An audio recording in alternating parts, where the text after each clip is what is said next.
This is the start of a week-long adventure. Check out the E-Type Jag. Welcome back to the channel, mate. Hello. Morning, Frank. Nice to see you again. The world famous baby blue LSD and a chicken. A brake cooling kit, done 3 rallies and they're still there. Proud of that. What an awesome place to be. We spent hours looking around this workshop. You've had a fair bit of success. You throwing off a wall, someone about his stick. Frank Kelly, Simpsonified. Just come across this beat. No McDonald's today. Connor Kelly. Now, how's this for a man cave?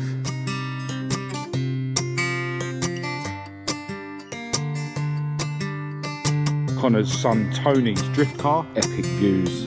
Crozier Motorsport. Starlet rally car, 205 rally car. Or Mk2 Escort rally car. Genuine Mk1 Escort twin cam. Lotus twin cam engine. What a sight. Love this thing. Hello and welcome to this video. I'm Marcus Hayes and today you join me on the top deck of a ferry in the Irish Sea. Yesterday I travelled by train from where I live just outside North London up to Birkenhead, which is near Liverpool, and then I took the ferry overnight from Liverpool and I'm about to land in Belfast, where I'm going to be meeting up with my friend Padraig Murphy. And yeah, this is the start of a week-long adventure where I'm going to be travelling around, meeting loads of people and checking out loads of cool cars, which I will of course be sharing with you guys on the channel. Now it is super early and I want to try and get myself a coffee and maybe some breakfast before I get off of this ferry. So I'll catch up with you when I meet up with Padraig.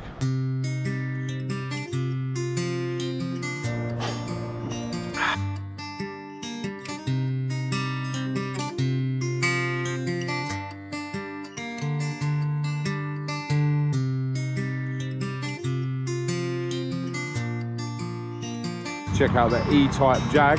That was actually on my ferry. There's some sort of tractor rally thing going on as well. Our Uber has arrived. Welcome back to the channel, mate. Hello. Now, I wanted to go to McDonald's to get a breakfast, but Padraig's arranged for us to go and see rally legend Frank Kelly, so we're going to go there now. All right, so we've made it to Frank Kelly's place. And just check out this workshop. Obviously the world famous baby blue is up on the lift there.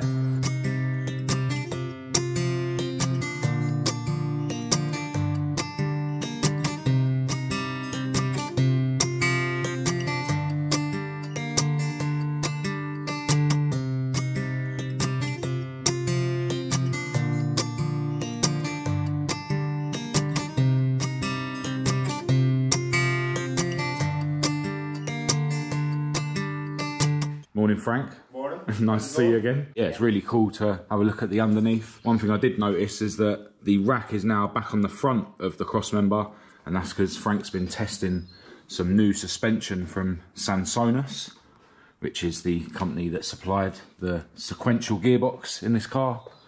Yeah, moving to the back, we've got a Atlas axle with plenty of extra bits going on. I think it's really interesting that this car actually does have toe adjustment, even though it's a live rear axle. But yeah, been enjoying seeing this thing in action all over the place on Frank's channel, which I will leave a link to in the description. But yeah, properly sorted car. Alcon brakes, huge brake discs, but constantly being developed and improved. Yeah, up here we've got a collection of damaged doors, and over here is a door from Frank's most recent damage. Someone's actually asked if they can have that. Plenty of spare tyres and wheels. Really clean workbench over here with the Gripper LSD and a chicken, which I've been told isn't next Sunday's roast dinner. Frank's gonna bring her down so we can have a look at the top end. Those of you who've been watching my videos a while remember that Frank did give us a walk around this car last year when we was at the Summit Run and Show. So we're still the same Series 2 Plus Millington. This hasn't even had a rebuild from the last time you've seen it. But we've been doing a bit more development. We're now on the latest spec Sansonis suspension. So we've done 3 events now, and the last one is really starting to come together. It's always painful when you're testing on events, but it's the only way to know for sure whether something's properly working or not, because you're against the opposition and against the clock. But we're getting there. It's like a jumbo suspension, so it's quite new to the Mk2 Escort brigade, and I went back, as you say, to the the front mounted traditional rack to accommodate that. There's no point in adapting that to suit mine when it's not going to be the same as other cars. So between that on the front and their new suspension on the back with the piggyback canister, it's quite tight on an Escort to get that fit in there, but we've got there, so it's coming together. As usual, I keep messing with geometry. I never go to 2 rallies in a row with the same settings, but I keep promising myself to leave it alone. Group 4 Fabrications are doing a brake cooling kit. So we've fitted the scoops, we just haven't fitted the rest of it yet. At this stage of the season, it's still not big temperatures, so we're not worried too much about brake heat, but there's the rest of the kit has a ducting goes into the back of the vented disc and a nice plate that goes on there. So I think by the time again we get to Donegal in June, we're going to need that all hooked up and finished off. But it's a nice, neat wee addition to the front of the car. A lot of people were worried that I was going to have them off on the first rally, ending up on my nose somewhere. But they've done 3 rallies and they're still there. Proud of that. Group 4 Fabrications in Ireland, they're always developing new parts for these cars, and yeah, Frank basically helps them with the development of their parts by running them on baby blue. You were saying to me before, it's basically a Group 4 Mk2 Escort. Yeah, it's Group 4 shell. Probably the biggest difference from the original Group 4s, our tunnels are bigger, which is a bone of contention right now with various authorities, but we need bigger tunnels to accommodate the sequential gearboxes and the different suspension we run. We also have a more elaborate cage. It's like WRC spec. At the speed these cars are going, we do take safety serious. We don't bolt anything in, it's all welded in and structurally integrated into the car. As well as safety, it makes the shell last longer, keeps everything rigid, so we're out to the suspension points front and back.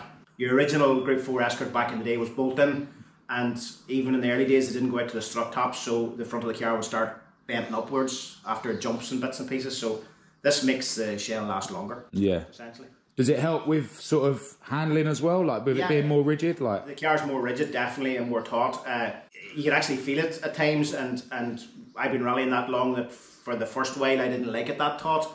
You like the flexibility of the old car, but you start getting used to it, and then you start adapting the suspension to suit that as well, to get it back to the way you want it. But at the end of the day, you don't want these things bending and breaking too often, and with the speeds they go at, you want it. Yeah. I'll give you a quick look inside. Really cool cockpit in this thing. We've got the Link ECU digital display. The car's running a Link ECU. All the buttons on the steering wheel. Corbu bucket seats. Proper harnesses.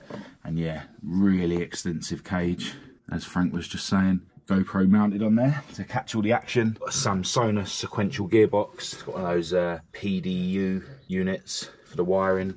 Carbon fibre, navigator's footrest, proper plumbed in fire extinguisher. But yeah, what an awesome place to be.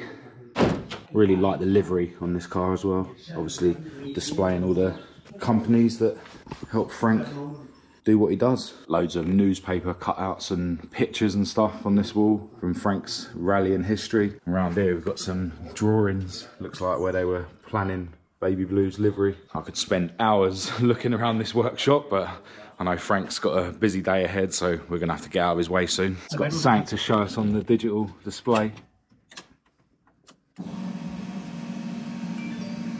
Whee! That's awesome. So you can like put whatever you want on there, essentially. Yeah, if you could work out how to do it. I sort of accidentally did that. Oh, okay. I didn't work out how to change the sense. Get a more up-to-date one. That's awesome, isn't it, man? All this modern technology in these old cars, like Escorts will never die. Not in Ireland, though. Definitely not going to let them die. A shock canister burst on my previous suspension, and oil all over the engine, she went up. Yeah, no, I saw it in the video. Yeah. Fire stick. I don't know if you ever carry one yourself. No, I don't. There you go. That's the fire stick. I've seen other people bang on about them as well, but yeah, you're living proof that they're worthwhile carrying. Fire is the one thing that really scares the shit out of me, because no matter how bad I hit this thing, it's usually fixable, salvageable, or breakable. If it burns to the ground, that's it. That's me. That's toast. That's gone. WRC controls do that. That's the kit in the door. See, they do that whole thing. So just sits into the door, you know. Yeah. But these things, all you have to do is you pull that off, and then this, and you strike it. It's like a flare. All right. And away it goes. That's a 50-second one, so it lasts for 50 seconds. But like it's so neat and small, and it's a 10-year lifespan. Yeah. No servicing. Any kit car enthusiast, caravan, work van, kitchen, everybody needs to have one now. Is it like a lot messier than pulling the... No, it made no mess whatsoever.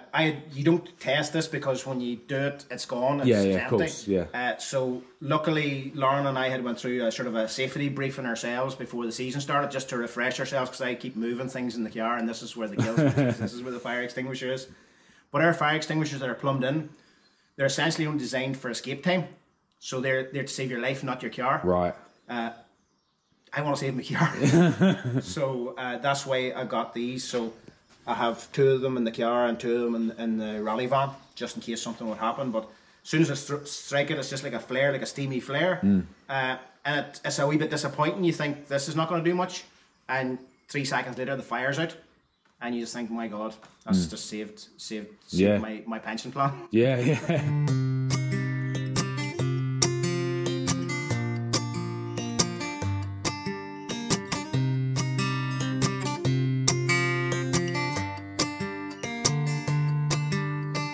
Check out the Kelly Motorsport merch room. Awesome. Some spare parts as well. Oh, right, yeah. Bootlit up there. I wish Kat would let me hang parts on the wall in the house. And the silverware. Some stuff from foreign events. Yeah, models. Do people make these for you then, or? We run limited editions to them. We okay. We only do it every 3 or 4 years. Oh, right. Do like 75 or something. Oh, right. They're usually spoken for before they get here. Look at that. They are fans painted it. So I eventually last night found out it was somebody, Jack Mulholland. I got an email address from him and just thanked him. But that's a picture from 15 or 16, I think it was. That's off an actual picture, you know. Yeah. That's the Belgian rally that we won. That was the trophy. Good weight to it, Marcus. Yeah. There's escorts that are lighter. Yeah. You've had a fair bit of success. If you throw enough shit at the wall, someone about to stick. They mean a lot more to me than like all the glass in the kitchen, and I'm so proud of it. But and obviously as I get older, that's coming to an end. You know, you're just out for the crack. But I think in years to come, when I come in and look at that stuff, I'll go, Jesus, we were out there. We did that. We left blue paint on trees out there. Yeah, it's awesome, man. It's awesome. Check this out. Frank Kelly Simpsonified. Another painting there, done by one of Frank's fans when he was over in Spain. Another really cool picture in the living room. Take note, Kat. Car pictures in the living room do look good. I think that's covered another one. Lauren got that done for me for Father's Day. I love that there. Oh, that's really cool. Should give Lauren a shout out as well. It's Frank's daughter and his co-driver, and basically the governor when it comes to the rallying adventures. Right, Frank, I know you're busy, but yeah, really cool to catch up with you again. And see you. I hope you enjoy the rest of your trip. Thanks for showing us around Baby Blue again. Nah, it's cool to see you. Anytime. All right, take it easy. Cheers. Well, that was awesome catching back up with Frank and having another look at Baby Blue. Really kind of him to take some time out of his day to let us have a look round. And now I'm hoping Padraig's taking me to get some breakfast. We've just stopped off here to get some food and just come across this beetle in the car park. Really cool. No McDonald's today, having a proper fry up. That fry up was actually banging, and now the adventure continues. I haven't shown you this sign that Padraig had made up. Super cool. All right, so we've arrived at our next stop on our adventure today, where we join Connor Kelly, who's actually Frank Kelly's brother. Thanks for inviting us round. Now, how's this for a man cave full of some seriously cool cars?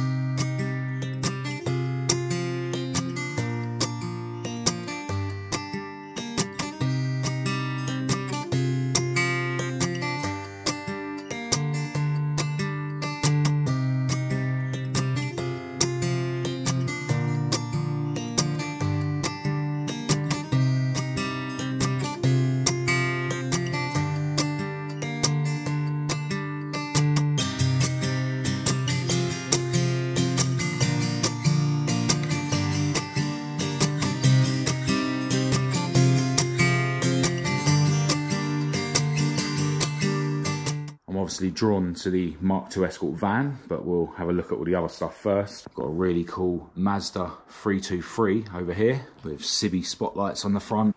And just check out that interior. Loving the tartan sort of pattern on the seats. Yeah, this thing's absolutely pristine. Really cool. Now, this green thing in the middle of the workshop, is an old Toyota Celica, and this was actually restored by Connor himself, as was this Mazda. Yeah, we'll have a sneak peek into the cockpit. Absolutely stunning. Wow. Connor was telling me that this colour he chose is actually an MG colour. Yeah, check out the absolutely pristine engine bay. Really cool alloy rad. Obviously I don't really know much about these cars or these engines, but absolutely loving the look of this thing. Love the arches. And yeah, the colour really does suit it well. And check out those rims. Kind of like mini lights in a way. And yeah, they're shod in Toyo Proxy R888 tyres. Over here we've got another Mazda 323, again restored by Connor himself, again with sibbies on the front, and again with a really cool sort of tartan pattern in the interior. Really, really good condition throughout. Next to that we've got another old Toyota Celica, a bit later than the green one. This is one of the cars in here that's awaiting restoration. Quick look inside. Actually in pretty good nick as it is.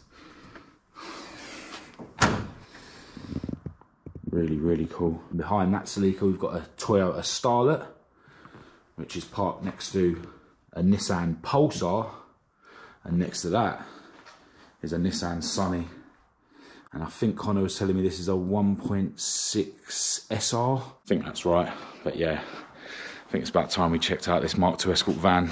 Just walked past a really nice pair of Recaros sitting on the floor here. But yeah, check this Mk2 Escort van out. Restored by Connor, sitting on a set of 5-spoke Revolution alloys. Got a 1600 crossflow in the bay. Very original looking, this van. We will have a little look in the cockpit. Absolutely mint. Got some sort of RMD steering wheel, some sort of OMP seats. Even in the back is absolutely mint. Let's go around and have a look through the back doors. Connor's got his logo, which is a sticker, but he is planning to get it sign written. But yeah, let's have a look in the back. Just look how mint this thing is. Absolutely stunning. Do love an Escort van. Really, really cool. It's got black bumpers, which is a nice change from the chrome. Really cool air vent thing on the roof. What else is there to say? Just a really mint Mk2 Escort van. As well as being full of cool cars, this workshop's got some really cool stuff on the walls as well. Got some race suits and stuff up there. Loads of really cool signs on the wall over here. Some old oil cans and stuff as well on the floor. I think these seats are really cool that people make out of oil drums. These ones are obviously based on the two Mazdas with the same pattern as their interiors. Cabinet full of crystal over there, it looks like. Trophies and stuff. Certainly some trophies up there. Connor was actually telling me that his son, I think it is, does a bit of drifting. I'll go and show you his BMW drift car in a minute. Yeah, some really cool pictures on the wall up here. Got a sort of exploded or skeleton diagram of a Mk2 Escort RS2000, and this, I'm guessing, is a Toyota Celica. Probably the same one as this. Some banners on the floor, which I'm guessing are going to go up at some point. There's a picture there again, which I'm guessing will be going up at some point. That definitely looks like a Mk2 Escort dash top on the floor there. A couple of really cool, huge paintings, or are they rugs actually? Yeah, they're rugs, and they're really cool. Literally the dream man cave. So yeah, over here we've got Connor's son Tony's drift car. It's a 330D BMW with a custom front end there. No headlights and stuff in it. Got wider wings. I think Connor was saying that they did change the wheels to 18-inch wheels. It does have a welded diff. Definitely seen some action. Got some battle scars. Got a properly tubular rear end, which is what they do a lot on drift cars. Connor's actually got another project which he doesn't want to show on camera, which is Ford, and he's put a 330D engine in that. Maybe we'll get to film that when I'm over in Ireland next time. Nice to meet you, Connor, and thank you so much for letting me look around your man cave. No problem at all, Mark. Enjoy the rest of your day, man. Cheers, bye. Yeah, it was really cool to check out Connor's little collection. Obviously I really loved his Mk2 Escort van, but it's always nice to check out some non-Fords as well. Yeah, we've just stopped off at a wheel shop. TMG alloy wheels. various different alloy wheels in the shop, including brand new Revos and the mini lights, some more super lights and Revos down there. Is the owner, Stephen. Nice to meet you, mate.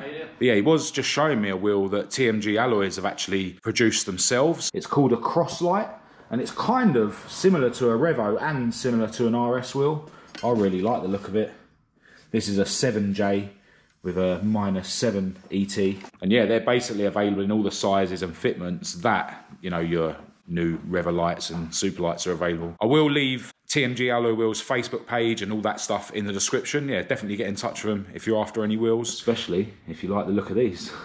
I've got to remember to film some of the epic views while I'm here on this trip. Imagine how good this road would be to thrash in an Escort.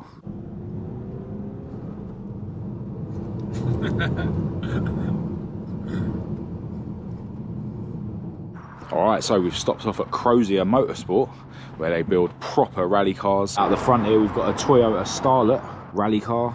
Looks like it's had a bit of an incident.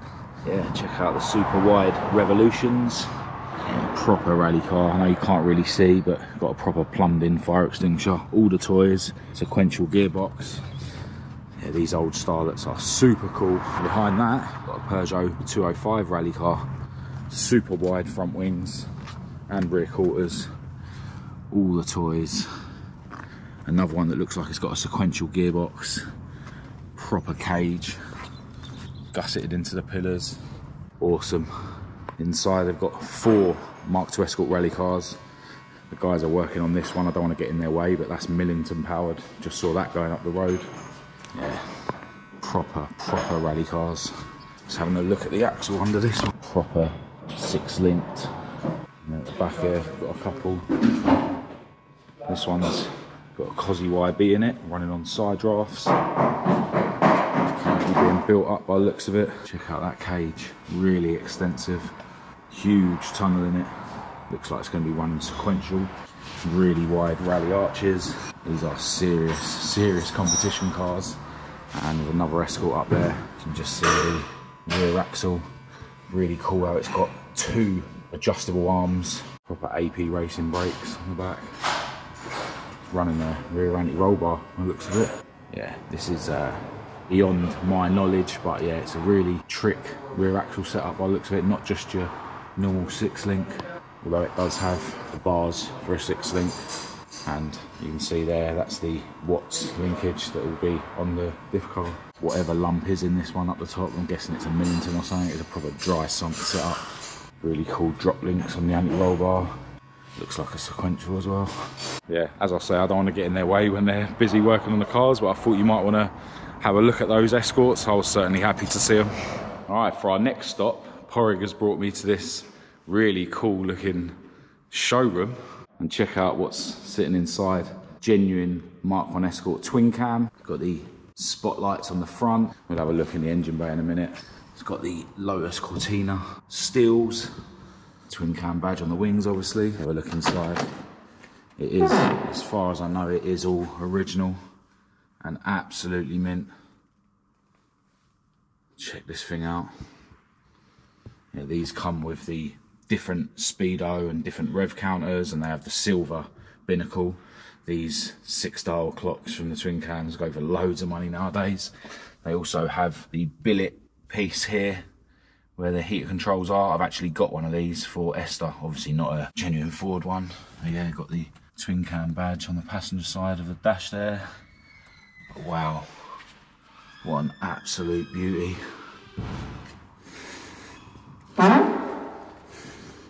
The owner did say that I can have a look in the engine bay.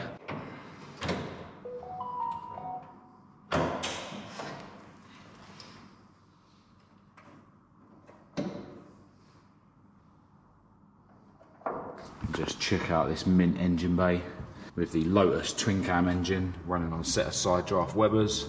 Got the remote servo, got the early type windscreen washer bottle. But yeah, this is seriously cool. Now, I've just poked my head underneath and it is absolutely mint under there as well, so I thought I'd give you a shot.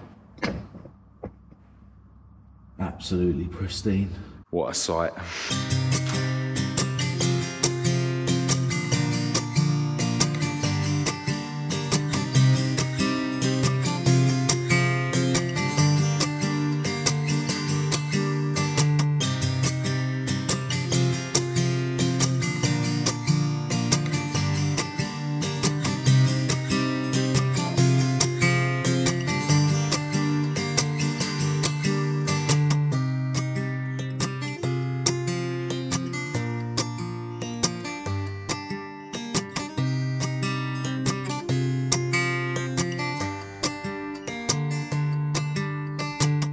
Back at Padraig's, and he's got his Mk2 Escort out. Love this thing. Pinto powered, proper Group 4 spec. Although he's made the interior a little bit more comfortable with the Manta seats. Just happy to be back in the beast for a quick joyride.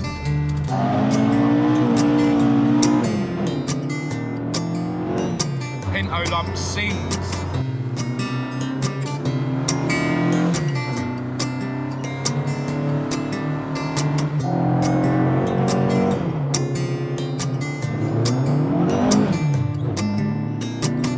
Picked up some Monopoly money for my hotel.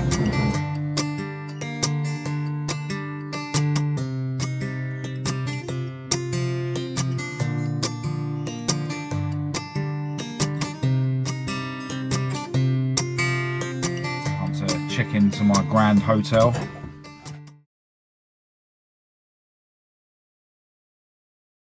Alright, so I've just got back to my hotel after an epic first day on this island trip.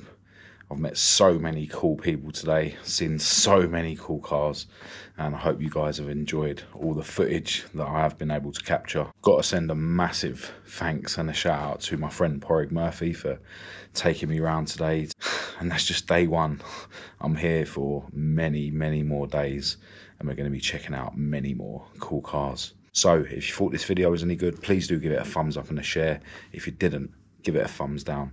Click subscribe if you're new to keep up to date with all my future uploads, and check the links in the description to my social media, my website, my Patreon, and as always, I'll leave my email address in the description for anyone who wants to contact me. But other than that, until next time, thanks for watching.